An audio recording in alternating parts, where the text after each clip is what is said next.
हो का कर बये हो भैया इतना कमाई हो। आखिरत के खातिर सोचा ये हो मोर भाई हो का कर बये हो भैया इतना कमाई हो।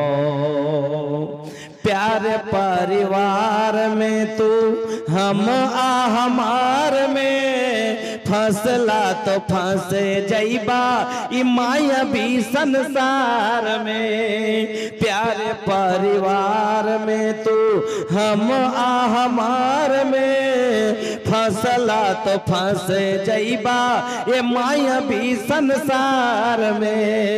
प्यारे परिवार हुआ तो होके फसौलस इहे खातिर जिंदगी गुनाह में कटौलस। इहे खातिर जिंदगी गुनाह में कटौलस।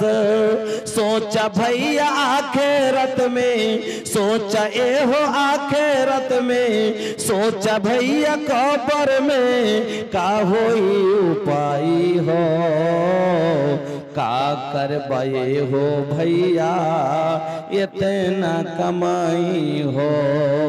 आखिरत के खातिर सोचा ये हो मोर भाई हो का कर बये हो भैया इतना कमाई हो।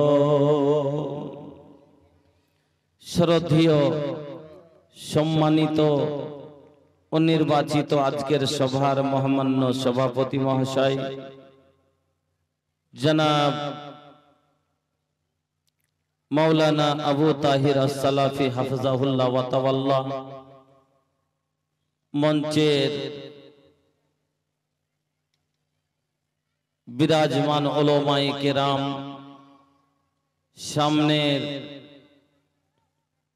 দিন দরদি ইমানদার ভাইরা বন্ধুরা, পর্দানশীন মা ও বোনেরা, সমস্ত প্রশংসা যাবতীয় গুণগান একমাত্র